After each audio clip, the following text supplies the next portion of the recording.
লেখিকা মালা চক্রবর্তীর নদী ভরা ঢেউ। ইউনিভার্সিটির ক্লাস শেষ করে নিয়ে সুস্মিতা ফিরে আসছিল হস্টেল রুমে। অনেকটা দূর, একটু বাদেই খেয়াল করছিল ছেলেটা আজও তার পিছু নিয়েছে। ইস, আর কোনো ছেলে জুটলো না তার কপালে। এই বেটেখাটো রোগা ছেলেটা, তার চাইতে তো পাড়ার খোকনদাই অনেক ভালো। গরিবের সংসারের ছোট ছেলে, অনেক কষ্ট করে ইঞ্জিনিয়ারিং পাশ করে নিয়ে একটি সরকারি চাকরিও পেয়ে গেছে। তাই সুস্মিতার মতো মেয়েকে পেলেই ওদের সংসার নতুন করে সেজে উঠতে পারে। ওর মা আর দিদি রোজ চক্কর কাটছে ওদের বাড়িতে। খোকনদা দেখতে শুনতে ভালো হলেও নাকে নাকে কথা বলে। আর যাই হোক না কেন, খোকনদাকে স্বামী হিসেবে পাবার ইচ্ছে সুস্মিতার একেবারেই নেই। সে বাড়িতে গেলেই মা বলে, কি করি বলতো, আমার যে মাথা খেয়ে ফেলছে। কি আর করবে, সাফ এক কথাই বলে দেবে, পড়াশোনা শেষ না করেও বিয়ের পিঁড়িতে বসবে না, ব্যাস হয়ে গেল। ভাবতে ভাবতে অনেকটা দূর এগিয়েছে সুস্মিতা। ওদের ডিপার্টমেন্টের তো নয় ছেলেটা, খুব সম্ভবত পল সায়েন্স নিয়ে পড়ে। সুস্মিতার হলো বাংলা। বরাবর তার এই বাংলার প্রতি আকর্ষণ খুব জোরদার। গ্রাজুয়েশনেও বাংলায় অনার্স ছিল এবং ভালো ফল করেছিল সে। রবীন্দ্রনাথ তার প্রিয় বিষয়। হঠাৎ ছেলেটি লাফিয়ে একেবারে সামনে চলে এলো, বলল, না না, আপনি যা ভাবছেন তা নয় ম্যাডাম, আমি আমার মেজদার জন্য বলতে চাইছি। খুব ভালো পড়াশোনায় ছিল, খুব ভালো চাকরি, দেখতে শুনতেও আমার মতো নয়, উঁচু লম্বা সুদর্শন, দেখলে আপনার পছন্দ না হয়ে যাবে না এটুকু বলতে পারি। ও, আমার নামটি আপনাকে বলা হয়নি, আমি অয়ন মুখার্জি। একশ্বাসে কথাগুলো বলে নিয়ে থামলো অয়ন। সুস্মিতা কি বলবে বুঝতে পারছিল না, বলল, ঠিক আছে, ভেবে দেখব। অয়ন চিড়বিড়িয়ে বলে উঠল, না, এত সময় নিলে চলবে না, কিন্তু আমি প্রায় এসে আপনাকে বিরক্ত করব বলে দিচ্ছি। এদিকে হস্টেলের রুমে রুমমেট মঞ্জুলা ওর জন্য অপেক্ষায় বসে রয়েছে। ইতিহাস নিয়ে পড়ছে সে। সুস্মিতার মধ্যে সে কি দেখতে পেয়েছে কে জানে। সুস্মিতা ফিরে আসতে আসতেই তার হাত ধরে টেনে এনে ফ্যানের নিচে দাঁড় করিয়ে দিয়ে সুইচ অন করে দিয়ে বলল, বস বস, গরমে কালো হয়ে গেছিস। এক বাটি সুজির হালুয়া নিয়ে এলো। খা খা, আমি স্টোভে বানিয়েছি। চুলটা নিজেই খুলে ফেললো এক টানে। এত সুন্দর কোকড়ানো চুল তোর যত্ন না করলে হবে? সুস্মিতার চুলের কদর সব জায়গায়। কোথা থেকে পাত্রপক্ষ এলে তার চুল দেখেই পছন্দ করে প্রথমত। মঞ্জুলা দেখতে এতটা সুন্দরী না হলেও মুখখানা তার ভারী মিষ্টি। চেহারায় মমত্ববোধ এত বেশি, সুস্মিতার কখনো মনে হয় সে তার দিদি না মা। সুস্মিতার মা যেদিন তাকে নিয়ে এসেছিল ইউনিভার্সিটিতে ভর্তি করিয়ে দেবে বলে, মায়ের সেদিনের চেহারাটি যেন ছবি হয়ে সেটে রয়েছে মনের পর্দায়। মঞ্জুলা বলতে থাকে, কি সুন্দর দেখতে রে মাসিমা, অত সুন্দর গায়ের রং। সুস্মিতা বলে, গায়ের রংটা ছেড়ে দে, আমার মায়ের 3-4 বিদ্যে থাকা সত্ত্বেও কত বড় উচ্চাসা। নিজের ক্ষমতায় মেয়েকে পড়তে পাঠানো, এটা যে কত বড় গুণ, মেয়ে হয়েও আমি ভাবতে পারি না। গ্রাজুয়েশনের পর বাবা তো বলেছিলেন আর পড়তে হবে না, এবার বিয়ে দি। মা রুখে দাঁড়িয়েছিল, আমি পড়াবো মেয়েকে, তোমাকে এ নিয়ে ভাবতে হবে না। উচ্চ মাধ্যমিকের পর ভালো পাত্র পেলে আমার দিদি মধুমিতার বিয়ে হয়ে গিয়েছিল। দাদা দেবাশিসও সায়েন্স গ্রাজুয়েট হবার পর চাকরিতে ঢুকে গিয়েছে। আমি ওদের চাইতে 16 আর 14 বছরের ছোট। আমি দেখেছি জানিস মঞ্জুলা, মা গরু ছাগল পালন করে তিল তিল করে পয়সা জমিয়েছিল আজকে আমার এই দিনটি দেখার জন্য। মা যে কত খুশি হয়েছে তোকে বলে আমি বোঝাতে পারবো না। অবশ্য মা এটা শিখেছে দিদার কাছ থেকেই। দিদা জানিস তো, কোনো পুরুষ মানুষের পয়সা হাত দিয়ে স্পর্শ পর্যন্ত করেন না, যেন প্রতিজ্ঞা করে নিয়েছেন ছোবেন না। এর পেছনেও করুণ কাহিনী রয়েছে, বলবো তোকে। আমার কি ভাবনা হয় বলতো, মা আর দিদা দুজনেই নিজেদের সামর্থ্য তৈরি করে নিতে পেরেছেন, আর আমি যদি এতটা শিক্ষা পেয়েও কিছু করতে না পারি, কি হবে বলতো? হবে হবে, সেসব নিয়ে তুই ভাবিস না, কথাবার্তা সব পাকা করে নেব, দেখে নিস।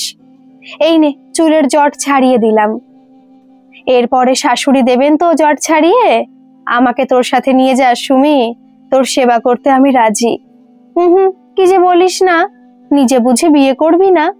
আমার কথা বাদ দে তো, এতগুলো ভাই বোনের 3 নম্বরে আমি, বাবার বিরাট ব্যবসা, পয়সা অনেক, টাকা যত লাগে নিয়ে যাও, কিন্তু সহযোগিতা কিচ্ছু নেই। যা পারো নিজে করো। মা তো কিছুই বোঝে না, তোর মায়ের মতো তো নয়। জানিস মঞ্জু, ওই যে ছেলেটার কথা বলেছিলাম, ওর সাথে আজ সরাসরি কথা হলো। ওর জন্য নয়, ওর দাদার জন্য পছন্দ করলো আমায়। পাত্র এই এই এই। তাহলে তো তোর হয়ে আমি ঘটকালি করব সুমি। আগে আমি বেড়াটিকে টপকাতে হবে ওর। দাঁড়া, বাজিয়ে দেখি, খেলিয়ে দেখি, আসুক একবার।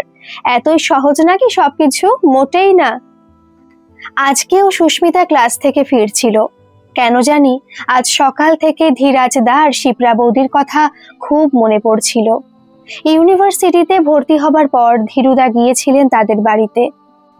তিনি তাদের বলতে গেলে কেউ হন না, কিন্তু বাবার প্রতি অগাধ শ্রদ্ধা ভক্তি তার। বাবা বলছিলেন, দেখ রে ধীরু, মেয়েটা তো ভর্তি হলো, কিন্তু হস্টেলের সিট পেতে মাস 3 দেরি হবে। শিলিগুড়িতে তো আমার চেনা জানা কেউ নেই। ধীরুদা বললেন, আরে আমার বাড়ি থাকতে আপনি একথা বলছেন দাদা? সেই ধীরুদার বাড়িতে থাকা শুরু হলো সুস্মিতার। বাসে করে 4 কিলোমিটার পথ আসতে হতো ঠিকই। যা হোক, ধীরুদার 2 ছেলে স্বপন সুমন ওরা উপযুক্ত শিক্ষা পেয়েও ঘরেই শুয়ে বসে কাটায়। একদিন সে বলতে গিয়েছিল, তোমরা কিছু কাজ খুঁজে নিচ্ছ না কেন স্বপন? স্বপনের উত্তরটি দিয়েছিল সুমন, তুমি থাকতে এসেছো থাকো, আমাদের চরকায় তেল দিতে এসো না। শিপ্রা বৌদি কথা বলেন বেশি, আর ধীরুদা নীরব থেকে মাঝে মাঝে দীর্ঘশ্বাস ফেলেন। দুজনে এভাবেই হয়তো নিজেদের কষ্টটা ঝেড়ে ফেলতে চান। এইটুকু ভাবতে না ভাবতেই অয়ন আবার লাফিয়ে চলে এলো। এবার আর পিছু পিছু নয়, পাশাপাশি হাঁটতে লাগলো সে। মঞ্জুলাও পেছন থেকে তারস্বরে ডাকতে লাগলো, সুমি দাঁড়া। এরপর 3 জনে মিলে জটলা হলো। অয়ন প্রশ্ন করলো, ইনি কে? আমি মঞ্জুলা। অয়ন বলতে গেল, আমি।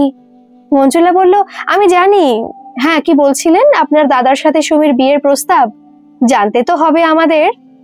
অয়নকে আর পাইকে, সে গড়গড় করে বলা শুরু করলো, আমরা 8 ভাই বোন, সমান সমান, 4 ছেলে 4 মেয়ে। বাবা পুলিশে কাজ করতেন। একদিন গ্রামের দিকে চোর ধরতে গিয়ে ফিরে আসার সময় অ্যাক্সিডেন্টে মারা যান। মা নাকি আতান্তরে পড়েন। কেমন সে আতান্তর বোঝার মতো জ্ঞান গম্যি আমার ছিল না। খাওয়া জুটতো না ঠিকঠাক। মা 2 দিদির বিয়ে দেয় হদ্দ গ্রামে।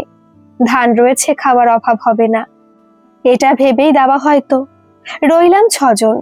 ক্লাস 9-এ পড়া দাদা তার জীবনের অমূল্য লক্ষ্য ত্যাগ দিয়ে এক মহাজনের কারবারে মাল টানাটানির কাজে লেগে পড়ল।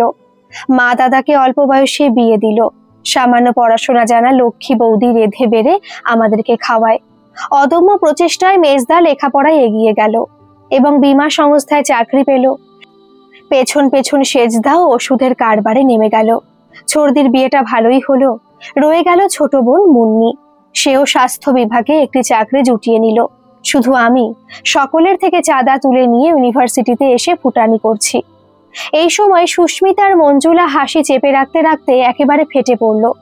একটু দম নিয়ে মঞ্জুলা বলে উঠল, কিছু মনে করবেন না, শত কষ্টের কথাও যে আপনি এত মজা করে বলতে পারলেন, তাই এত হাসি ফেটে বেরোলো আমাদের। অয়ন বলল, এখনো শেষ হয়নি আমার কথা।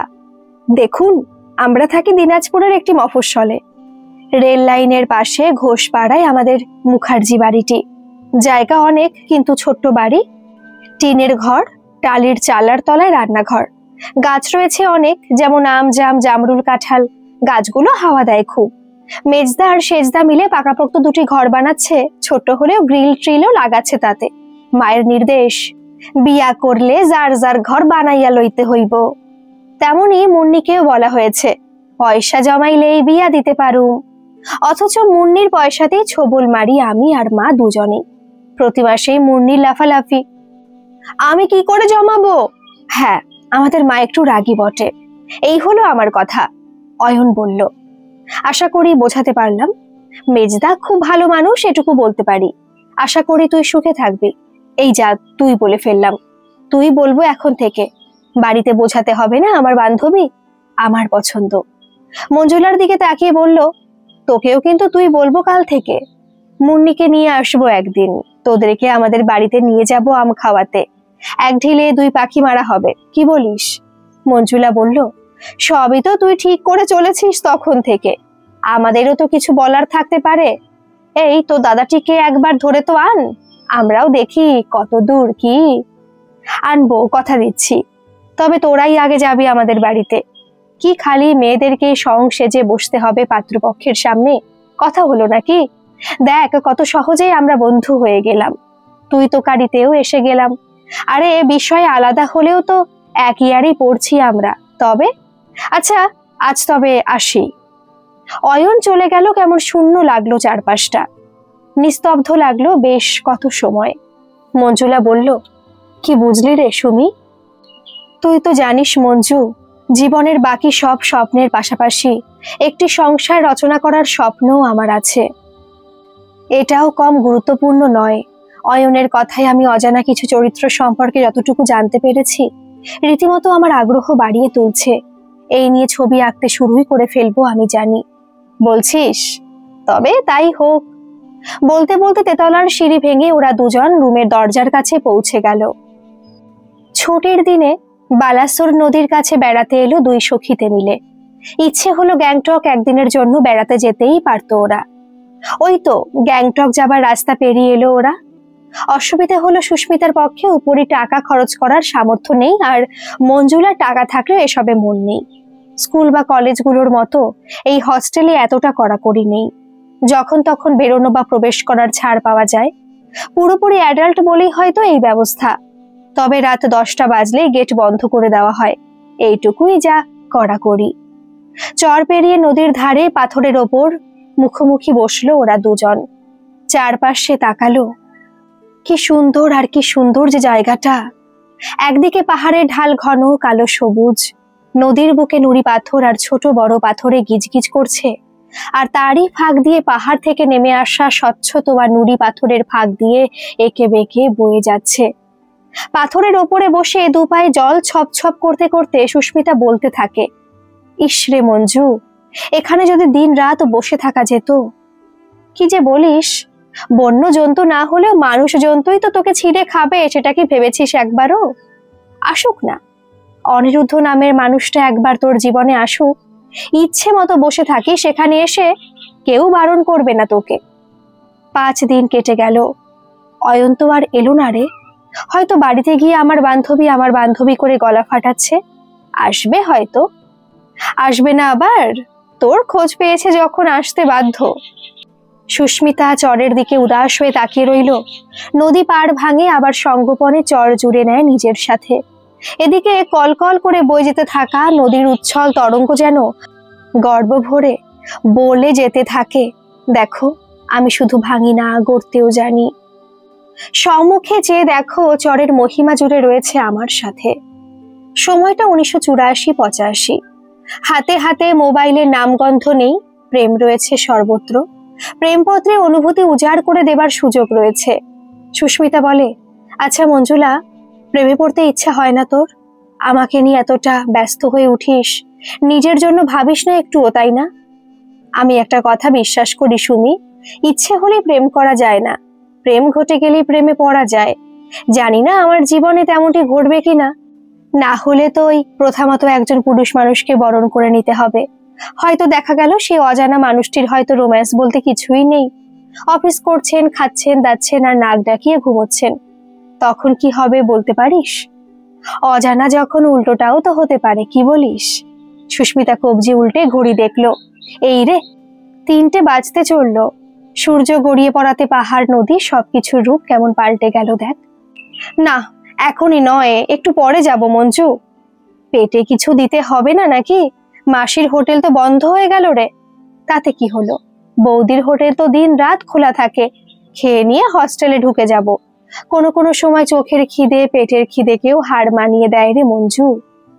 তাকিয়ে দেখ চারপাশটা, প্রকৃতির এই মনোমোহিনী রূপ দেখতে পাবি কি অন্য কোথাও? চোখ ভরে দেখে নি রে মঞ্জু, অপূর্ব, কি যে অপূর্ব। দুই সখীতে ঢলে পড়া সূর্যের আলোয় নিশ্চুপ বসে থেকে সে সৌন্দর্য গিলে ফেলতে লাগলো আপন মনে। পরদিন বেলা 11টার দিকে মঞ্জুলা আর সুস্মিতা ক্লাসে যাবার জন্য প্রস্তুত হচ্ছিল। ঠিক এই সময় ওদের দরজায় নক করলো কেউ। দরজা খুলে দেখতে পেল অচেনা এক তরুণী দাঁড়িয়ে। সে হাত জোর করে নিয়ে বলছে, আমি মুন্নি, অয়নদা আমার ছোড়দা। এখানে আসার তো নিয়ম নেই। সিঁড়ির মুখে দাঁড়িয়ে রয়েছে, আর একজনও এসেছে সাথে। মেজদা মানে অনিরুদ্ধ বাইরে দাঁড়িয়ে রয়েছে। ওই কৃষ্ণচূড়া গাছের নিচে জানালা দিয়ে দেখতে পাবে, এসো আমার সাথে। যেন মুন্নিরই এটি নিজের ঘর। দেখলো দুজনেই প্রতীক্ষায় দাঁড়িয়ে রয়েছে। এক অচেনা পুরুষ মানুষ। এবার ঠিক করা হলো কে কোথায় যাবে। অয়নী ঠিক করে দিল সব। দেখ, আমি আর মুন্নি যাব একটু কেনাকাটা করতে। সুস্মিতা, তুই যাবি কোনো রেস্টুরেন্টে। মঞ্জুলা যদি যায়। না না, আমি কেন যাব কাবাবের হাড্ডি হতে? আমার ক্লাস রয়েছে, ক্লাসে যাব, মঞ্জুলা বলল। তবে তাই হোক, অয়নের কথা, সুস্মিতার কথা। আমাকে একা ছেড়ে দিবি মঞ্জু? তুই না আমার বন্ধু? হ্যাঁ, আমি তোর প্রাণের কাছের মানুষ, এ কথা সত্যি। তবে আজ নয়, যেদিন ওই ঘোষপাড়ায় যাওয়া হবে আমি থাকবো তোর সাথে। অয়ন বলল, আরো শোন, আমরা বাজার করে নিয়ে মুন্নিকে তোদের এখানে রেখে যাব। মেজদা তো টেবিল টেনিস খেলে, ডাক এসেছে জলপাইগুড়ি থেকে। মেজদা তোর সাথে দেখা করে ওখানে চলে যাবে, আর কাল সকালে আমরা সবাই মিলে ঘোষপাড়া রওনা দেব। এবার সুস্মিতা, তুই মেজদার দিকে এগিয়ে যা। অনেকক্ষণ ধরে দাঁড়িয়ে রয়েছে মেজদা বেচারা। সুস্মিতার বুকের ভেতর ঢিপ ঢিপ হচ্ছে। একজন অচেনা লোকের সাথে সে যাবে কি করে? অনেক ভাবনা চিন্তার পর তার মনই তার উত্তর দিয়ে দিল, তুই না শিক্ষিত, বয়সও তো হয়েছে, ভয় পাচ্ছিস কেন? বাঘ ভাল্লুক তো নয় যে তোকে খেয়ে ফেলবে। এ বাবা, এই ভদ্রলোকের সাথে সে রিকশায় বসছে। গন্তব্য রেস্টুরেন্ট। বাহ, এখানেই তো ঘটে যাবে অনেকটা গা ঘেঁষাঘেঁষি, স্পর্শ। মা গো, তুমি কোথায় মা? সে সময় আর আজকের মতো ঝাঁ চকচকে রেস্টুরেন্ট কোথায়? তবে প্রেমিক প্রেমিকাদের কথা ভেবেই হয়তো খুব খুব কেবিন বানানো থাকে।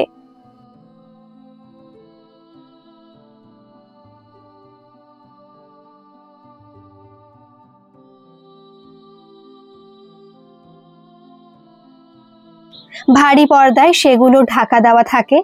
মুখোমুখি বসলো সুস্মিতা আর অনিরুদ্ধ, একটি টেবিলের এপার ওপার। দেরি না করে অনিরুদ্ধ বলল, আপনার জন্য একটি উপহার এনেছি, নেবেন কি আপনি? হাত বাড়ালো সুস্মিতা, গিফটের কাগজ খুলে বের করে আনলো। যুবা পুরুষ রবীন্দ্রনাথ, সেই দুটি আয়ত চোখে সাগর সম গভীরতা। অয়ন বলেছে নিশ্চয়ই। বাঁধানো ছোট্ট ছবিটি হাতে নিয়ে অস্ফুটে সুস্মিতার মুখ থেকে বেরিয়ে এলো, অপূর্ব, কি সুন্দর। বেশ গমগমে গলা অনিরুদ্ধর, পুরুষালী ব্যক্তিত্ব রয়েছে তার মধ্যে। প্রথম পরীক্ষায় উত্তীর্ণ অনিরুদ্ধ। তারপর ধীরে সুস্থে আবার বলল, অয়নের পছন্দ আমার পছন্দ হয়েছে, এটুকু বলতে পারি। আপনার কি মত? কি উত্তর দেবে সুস্মিতা ভেবে পেল না।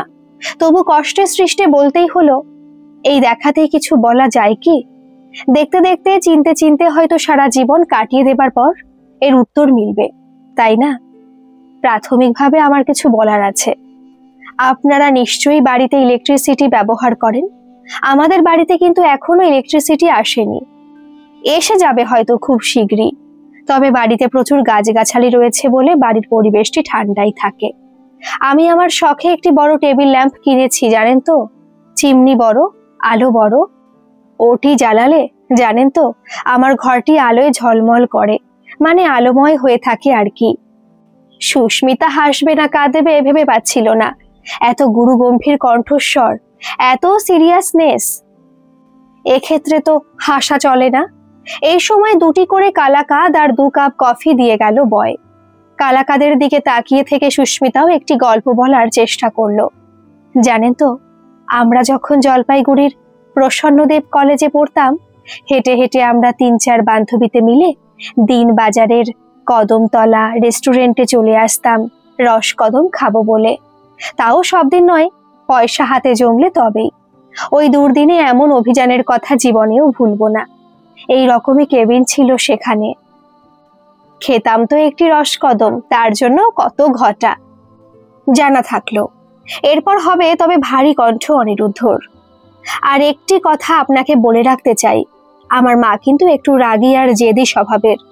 নিদারুণ কষ্টের ভেতর দিয়ে সন্তানদের মানুষ করেছেন, তো তাই আমার মাকে কিন্তু আমি খুব ভালোবাসি। মায়ের জীবনে যা কিছু অপূর্ণ রয়ে গেছে তার কিছু না কিছু পূরণের চেষ্টাটি কিন্তু আমার মধ্যে রয়ে যাবে। এই কথাগুলো বলে নিয়ে অনিরুদ্ধ বলল, আমাকে এবার উঠতে হবে। আপনি টেবিল টেনিস খেলেন বলে শুনেছি। নিজে খেলতে পারি না, আবৃত্তি, নাচ এবং নাটকে আগ্রহ রয়েছে আমার, কিন্তু যারা খেলতে ভালোবাসে তাদেরকে পছন্দ করি আমি। আর টেবিল টেনিস খেলাটি খেলার মধ্যে বেশ আভিজাত্য আছে বলে আমার মনে হয়। যাবেন তো জলপাইগুড়ি স্টেডিয়ামে? হ্যাঁ, ভালোবাসি বলে খেলা। কাল সকালে বাড়ি ফিরে যাব। আপনারাও তো যাচ্ছেন, দেখা হবে। আসছি তবে। রেস্টুরেন্ট থেকে বেরিয়ে দুজনের পথ আলাদা হয়ে গেল। রিকশায় বসে নিয়ে আকাশ পাতাল ভাবছে সুস্মিতা। দুটি সমস্যার কথা তিনি জানালেন সুস্মিতাকে, কিন্তু একটি মানুষকে জানতে হলে এই দুটি প্রসঙ্গই যথেষ্ট নয়, আরো কত লক্ষ লক্ষ কথা থাকে। এই মানুষটিকে জানা আর চেনার আগ্রহ তার বাড়ছে মনে মনে। এর নামই হয়তো টান, ভালোবাসা, আরো অনেক কিছু। প্রতিদিনই জানতে হবে আর চিনতে হবে। যেমন করে মা চিনেছে বাবাকে, দিদি চিনছে জামাইবাবুকে, এমন করেই তো পথ চলতে হয় পায়ে পায়ে। খুব সম্ভবত এই অভিযানটিও কম কিছু নয়। রিকশা থেকে নেমে সুস্মিতা অর্ধপথেই মঞ্জুলাকে দেখতে পেল। সুমির অপেক্ষায় দাঁড়িয়ে রয়েছে সে। দূর থেকেই সুস্মিতা বুড়ো আঙুল উঁচিয়ে দেখালো, ভালো ভালো, ভালোই রে মঞ্জু, কাল সকালে যাচ্ছি আমরা। কি যে মিষ্টি দেখাচ্ছে সুমিকে। একটি পার্পেল কালারের সিফন শাড়ি পরেছে সুমি। গর্বে যেন মঞ্জুলার বুকটা ফেটে যাচ্ছে। ভালোবাসলে বোধহয় এমনটাই হয়, নিজের কথা আর মনেই আসে না। শহর ছাড়িয়ে ওরা হাঁটতে হাঁটতে হই হই করে রেল লাইন পার করলো। এরপর ছোট্ট একটু গলি মতো, আর এক ধারেই বাড়িগুলো। সুস্মিতার বাড়িতে কেউ জানে না কোথায় এসেছে, কেন এসেছে। বাবা, এটা যে একটা বড় পদক্ষেপ। বিয়ের আগে কোণে যাচ্ছে শ্বশুর বাড়ি। অনিরুদ্ধ এবং অয়নের কথা মতো গাছগাছালি থাকা বাড়ি এটাই হবে হয়তো। ঢুকলো গিয়ে ওরা। মুন্নি তো এক রাত থেকে সুস্মিতাকে এতটা আপন করে নিয়েছে যে বাড়ি ঢুকতে ঢুকতে আপ্যায়ন করে বলছে, ও মেজে বৌদি, এসো না গো। বারান্দায় বিশাল এক তরকারির ঝুড়ি নিয়ে তরকারি কাটতে বসেছেন বিভাবতী। নাকের ডগায় চশমা নিয়ে বলছেন, কারে ডাকো তুমি মেজো বৌদি কইয়া? আমাদের অনেকে বিয়া কইরা ফেলছে আমারে না কইয়া। মুন্নি ভ্যাবাচাকা খেয়ে বলে উঠল, মা একটু চুপ করবে? কি কথা যে বলছো না? বাড়িতে লোক এসেছে আর তুমি। ওদেরকে ঘরে ঢোকানোর আগে সুমি আর মঞ্জু দুজনে মিলে প্রণাম ঠুকলো বিভাবতীর পায়ে। তিনি প্রণাম নিলেন ঠিকই, মুখে আর কিছু বললেন না। ওদেরকে অনিরুদ্ধর স্বপ্নের ঘরে নিয়ে গিয়ে বসালো মুন্নি। হতে পারে সুস্মিতারও ভবিষ্যৎ স্বপ্নের ঘর এটাই হবে হয়তো। তারপর নজরে এলো সে বিখ্যাত টেবিল ল্যাম্পটি। বড় বউকে এখনো দেখা হলো না। সে নাকি একটা কয়লার উনুন আর একটি খড়ির উনুনের ওপরে উপুর হয়ে থাকে সারাক্ষণ। তার ছেলে মেয়ে তিনটি ধুলোয় গড়াগড়ি খায়। দুজন নাকি স্কুলেও যায়। কেউ না কেউ তাদের স্কুলে পৌঁছে দিয়ে আসে। আজ যেমন অয়ন ওদের স্কুলে নিয়ে যাচ্ছে। একবার ঘরের ভেতর উকিয়ে দিয়ে ইশারায় ডাকলো, আয় দেখে যা। হিমসাগর আম পেরে এনে দিয়েছি মায়ের কাছে, কেটে দেবে মা। এবার আর অত কাছে গেল না মঞ্জু আর সুমি। দূর থেকে দেখতে লাগলো। বিভাবতী আর চোখে একবার এদিকে তাকিয়ে নিয়ে বললেন, শিক্ষিত মাইয়া কি বড় বৌমার মতো কাজ কাম করতে পারবে? তোমরাই কিন্তু দেখা শুই না আনতাসো, পরে আমারে দোষ দিতে পারবা না। অয়ন একটু গলা নামিয়ে বলল, মেজদার যোগ্যতার সাথে মানানসই হতে হবে না মা? কি যে বলো তুমি। প্লেট ভরে আম সাজিয়ে নিয়ে এলো মুন্নি। কি যে স্বাদ আমের! এই আমগুলোই বাজার থেকে কত দাম দিয়ে কিনতে হয়, অথচ বাড়িতেই। গাছের নিচে নিচে ঘুরে অনেকটা সময় কেটে গেল। দুপুরে খাবার সময় এসে গেল। বারান্দায় লম্বা করে পিঁড়ি পাতা হলো। ভাসুর অনির্বাণ, তাকে বানু নামে ডাকা হয়। কি সুন্দর চেহারা, অথচ কাজ থেকে ফিরে হাত মুখ ধুয়ে নিলেও কালি ঝুলি কিছু লেগেই রয়েছে ওনার গায়ে। ওনারা স্বামী স্ত্রী দুজনের আত্মত্যাগে এই সংসারের মূল চাবিকাঠি। ব্যাপারটা দাগ কাটলো সুস্মিতার মনে। সাজানো থালা একের পর এক এনে দিতে লাগলো মুন্নি। সবকটি থালায় দুটি করে বেগুন ভাজা দেওয়া হয়েছে দেখে বিভাবতী হাঁক দিলেন, বড় বৌমা, এদিকে একবার আসো দেখি। ছাই কালি মাখা চেহারা, ঘরমাক্ত ডাগর দুটি চোখ মেলে বড় বউ এসে দাঁড়ালো শাশুড়ির সামনে। না, কইতাছিলাম লাজ কইরা লাভ নাই, একটা কইরা বেগুন ভাজা পাতগুলির থাইকা উঠাইয়া লাও দেখি, কুলাইব না। বড় বউ রান্নাঘরে ছুটে গিয়ে একটি বাটি নিয়ে এসে পটাপট একটি করে বেগুন ভাজা তুলে নিয়ে রান্নাঘরে চলে গেল। এই দৃশ্যটিও খুব দাগ কেটে রইল সুস্মিতার মনে। খেতে বসার একটু আগেই অনিরুদ্ধ এসে পৌঁছালো। সে আর আগ বাড়িয়ে কিছু কথা বলার সাহসই পেল না। তবে দুটি চোখ নীরবে সুস্মিতাকে জরিপ করার কাজটি চালিয়ে যাচ্ছিল সে। বিকেল 4টের দিকে সুস্মিতা, মঞ্জুলা বাসে চাপলো এসে। মুন্নি আর অয়ন এসেছে সাথে। বাস ছেড়ে দিলে এবার মঞ্জুলা বলল, এবার বল সুমি, কি বুঝলি বল। খুব খারাপ কিছু লাগলো না জানিস তো। বুঝতে পেরেছি, একেই বলে নিয়তি। তোর কাছে যখন খারাপ লাগছে না তার মানে এগিয়ে যেতে হবে, তাই না? তবে এপ্রিলের শেষ পরীক্ষাটা দিয়ে নিলে তবেই তো তোর বাড়ি আর ওদের বাড়ি থেকে কথা পাকাপাকি হবে, নাকি তার আগেই? ধুর, কি যে বলিস না। মায়ের স্বপ্ন আমার স্বপ্ন পূরণ করব না, তাও কি হয়? বেশ, তবে সে স্বপ্নটা পূরণ করে নিয়ে ঝাঁপিয়ে পড় সামাজিক কাজে। তুই তো আবার ভাবি শাশুড়ি আর বড় জায়ের কষ্টে কাতর হয়ে পড়ছিস। ভুলে গেলে চলবে না কিন্তু নিজের কষ্টের কথা। অনেক কাঠখড় পুড়িয়ে কিন্তু এই জায়গাটা পেয়েছিস সুমি, তারও মর্যাদা তোকেই দিতে হবে সুমি। আমি কে, কি আমার পরিচয় সেটা ভুলে গেলে চলবে না। মনে রাখিস কথাটা। দেখ, সবার দ্বারা সবকিছু হয় না কিন্তু। আমার যেমন মনের স্বাদ রয়েছে, সারা জীবন একজনের কাঁধে চড়ে কাটিয়ে দেব আমি। একসাথে বাচ্চা মানুষ করা, স্বামী সেবা, সংসার আবার চাকরি আমার দ্বারা হবে না, বুঝলি? ওই তোর হলেই আমার হবে বলে মনে করে নিয়ে শান্তি পেতে চাই আমি। আরে দেখতে তো দে কি থেকে কি হয়, পা ফেলতে ফেলতে সেসব বোঝা যাবে। আগাম কিছু বলা যায় নাকি? বাস থেকে নেমে রিক্সা নিয়ে এগোতে থাকলো ওরা দুজন। এই সুমি, একটা কথা তোকে বলা হয়নি। আমার জন্য বাবার কাছে একটি বিবাহ প্রস্তাব নাকি এসেছে। মায়ের চিঠিতে জানতে পারলাম পাত্রের নাম নাকি অশেষ দাশগুপ্ত। তিনি নাকি আবার এই ইউনিভার্সিটিতেই পড়ান, বিষয় কেমিস্ট্রি। সুস্মিতা লাফিয়ে উঠল। কই বলিসনি তো একবারও? তা ওনাকে তো একবার খোঁজ করে দেখাই যায়, কি বলিস? ধুর, ওই সমস্ত সায়েন্স ডিপার্টমেন্টগুলোতে গেছি নাকি কখনো? কোথায় কি জানিও না কিছু। জানতে কি, খোঁজ করে নিলেই হলো। না না, এখন না দেখলেও চলবে। এমা, এ কথা যে বলছিস, তারপর দেখা গেল ওই গাইড সিনেমার বৈজ্ঞানিক স্বামী ল্যাবে জীবনটা কাটিয়ে দিতে চাইলো, আর এই ফাঁকে যে নিজের বউয়ের মনটাই চুরি হয়ে গেল, সেদিকে আর হুঁশই রইল না। হা হা করে হাসতে হাসতে ওরা রিকশার ভাড়া মিটিয়ে দিয়ে ক্যাম্পাসের গেট অতিক্রম করলো। পরীক্ষা শেষ হয়ে গেলেই যে যার বাড়িতে যাবার জন্য পোটলা বাঁধলো। শুরু হলো বিচ্ছেদ যন্ত্রণা। সুস্মিতা আর মঞ্জুলা পরস্পরকে ছেড়ে যাবে, এ কি আর কম কষ্টের? প্রতিশ্রুতির বান ডাকলো, এটা করব সেটা করব ইত্যাদি। মা বন্দনা সুস্মিতার মুখ থেকে সব শুনলেন। শুনে বললেন, বলিস কি রে সুমি, এত লোক ও বাড়িতে? তোকে তো দিনরাত খেটে মরতে হবে, পারবি তুই?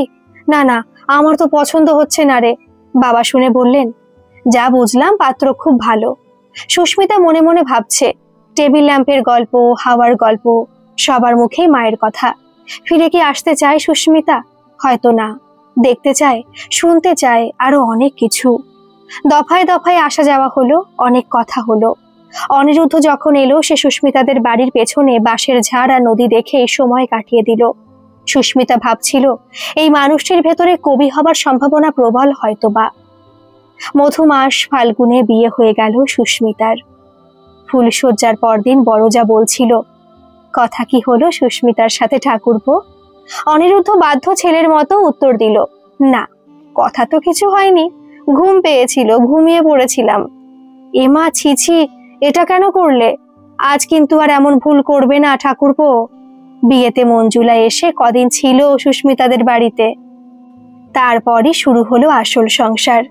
এত এত রান্না করার অভ্যেস তো সুস্মিতার নেই, ভয়ও পায় সে। তাই আনুষঙ্গিক যা কিছু কাজ সব করে দেয় সে।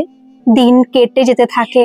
শাশুড়িমা বলতে থাকেন, বোকা মাইয়া, না খাইয়া কাম করে কেউ। দেখো গিয়া, রান্না করতে করতে যার খাওনের খাইয়া ফেলে, জানতেও পারো না তুমি। রাতে অবসর সময় বসে সুস্মিতা তার ডায়েরিতে কত কথা লেখে, শোনাতে চায় অনিরুদ্ধকে। কিন্তু এসব শোনার মতো ধৈর্য অন্তত অনিরুদ্ধর নেই। 1.5 বছর পর কোলে একমাত্র কন্যা সন্তান এলো, তিতলি। মা হওয়া, নিজের সন্তানকে নিয়ে এক অদ্ভুত পরিকল্পনা নিয়ে কি যে ভালো লাগে সুস্মিতার। তবুও মনের ভেতর কি যে একটা খচখচ করে বাঁধে। আরো কি যেন একটা হয়ে উঠল না, এমনটাই মনে হতে থাকে তার। এমন সময় অনিরুদ্ধর বদলি হলো মালবাজারে। ভালো, খুব ভালো। মালবাজার প্রাকৃতিক দিক দিয়ে অদ্ভুত সুন্দর জায়গা। অফিস ক্যাম্পাসে অনিরুদ্ধর কোয়ার্টার দোতলায়। এখানে একা থাকতেও ভয় নেই। বছর 3 বাদে অনিরুদ্ধ আবার চলে গেল হাসিমারায়। হাসিমারার জঙ্গল ভাবতেই মনে পড়ল শাশুড়ি মায়ের কথা। যাইতে তো হইবে, স্বামী জঙ্গলে গেলেও সঙ্গে যাইতে হইবে। না, যায়নি সুস্মিতা। তিতলিকে নার্সারিতে ভর্তি করা হলো। এই স্কুলটিতে এসে অনুরাধার সাথে দেখা হলো সুস্মিতার। সে হলো স্কুলের সর্বেসর্বা। বন্ধুত্ব হলো, ভেতরের কিছু কথাও জানা হলো। নাচ নিয়ে তখন দিনরাত মজে থাকে সে। গিটার বাদক রথিনকে তার মনে ধরে গেছে। গিটার বাজানো ছাড়া আর কোনো কাজ নেই তার। প্রখর ব্যক্তিত্ব সম্পন্ন বাবা আর সুপ্রতিষ্ঠিত দাদা দিদিদের সামনে রথিনকে তুলে ধরার ক্ষমতা তার হয়নি বলে সে পালিয়ে এসেছিল। কদিনের মধ্যে বুঝতে পেরে যায় প্রেম এক জিনিস আর বাস্তবের মাটিটা ভিন্ন। রথিনদের জায়গা মাটি প্রচুর। রয়েছে পুরনো টিনের ঘর। রথিনের দাদার মাটি ভাগ করে দেওয়া হয়েছে। ওনারা বাইরে থাকেন, আর এক ভাগে রথিন আর তার বিধবা মা থাকেন। অনুরাধার কোলে ছেলে সন্তান এলো, কিন্তু রথিনের এ ব্যাপারে কোনো ভূমিকাই নেই। সন্ধে হলেই সে মদে চুর হয়ে থাকে। অনুরাধা প্রথমে স্বামী আর শাশুড়িকে আলাদা করে দিল অন্য ঘরে, তারপর যুদ্ধে সামিল হলো। প্রথমে পুরনো ঘরে বাচ্চাদের স্কুল, তারপর মাটির এক ভাগ বন্ধক দিয়ে পাকাপোক্ত স্কুল। ভবিষ্যতে হাই স্কুল বানাবার পরিকল্পনা রয়েছে। এ সময় তিতলির সুবাদে কাছে পাওয়া অনুরাধাকে। অনুরাধাও তাকে টিচার হিসেবে জাপটে ধরলো। ভালোই সময় কাটছিল সুস্মিতার। এবার আবার অনিরুদ্ধ চলে গেল ডায়মন্ড হারবারে। ওখানকার পরিবেশ অনিরুদ্ধকে অসুস্থ করে তুলল। মালবাজারে অনেকগুলো বছর কাটলো সুস্মিতার। তিতলির নার্সারি স্কুল থেকে একেবারে 12 ক্লাস অবধি কেটে গেল। এরই মধ্যে অনিরুদ্ধ চলে এলো রবীন্দ্র সদনে। তিতলিকে ভর্তি করা হলো লেডি ব্রাভনে। মাস্টার ডিগ্রি হলো, পিএইচডি হলো, ডাক্তারের সাথে বিয়ে হলো, কিন্তু এদেশে তার যোগ্যতা অনুযায়ী চাকরি হলো না। বিদেশ পাড়ি দিল তিতলি, পড়ে রইল সুস্মিতা অনিরুদ্ধ। দুভাবে কান্না পায় সুস্মিতার, আনন্দে এবং কষ্টে। চাকরি শেষ করে নিয়ে অনিরুদ্ধ সুস্মিতা শিলিগুড়িতে কিনে রাখা ফ্ল্যাট বাড়িতে চলে আসে। এখানে এলেই মঞ্জুলার কথা মনে পড়ে। ওর বিয়েতে আসতে পারেনি সুস্মিতা, কারণ তিতলি তখন গ্যাদা বাচ্চা। কিন্তু তারপর মঞ্জুলা যে কোথায় হারিয়ে গিয়েছিল। এখনকার মতো তো নয়, ফোন নাম্বার জোগাড় করে নিয়ে ফোন করে দিলেই হলো। জনারণ্যে হারিয়েই গেল মঞ্জুলা। একদিন এক শিল্প মেলায় হাঁটতে হাঁটতে দেখতে পেল, হ্যাঁ মঞ্জুলাই তো মঞ্জুলা। কাছে গিয়ে জড়িয়ে ধরলো দুজন দুজনকে। সেই অশেষ দাশগুপ্তই মঞ্জুলার বর। কোথায় থাকিস মঞ্জু? তোর বাড়ির পেছনের গলিতেই বাড়ি বানিয়েছি। উনি সারাক্ষণ মুখে বই গুজে বসে থাকেন। কি অদ্ভুত কাণ্ড বলতো। এমনটাও ঘটে নাকি রে সুমি? আমার জন নয়ন মেলে প্রকৃতির রূপ দর্শন করতে ভালোবাসেন। আমাদের একমাত্র মেয়ে তিতলি বিদেশে থাকে। আমাদের মেয়েও তাই, ছেলে বেঙ্গালুরুতে। চল আমরা এখন থেকে পাহাড়ে ঘুরে বেড়াবো, নিঃশ্বাসে যেটুকু পারি প্রকৃতির রং রূপ রস ভরে নেব। আপনাদের আপত্তি নেই তো? অনিরুদ্ধ আর অশেষ সমস্বরে বলে উঠল, আমরা রাজি। গল্পটি কেমন লাগলো অবশ্যই কমেন্ট করে জানাবেন, আর ভালো লাগলে একটা সাবস্ক্রাইব করে দেবেন। ধন্যবাদ।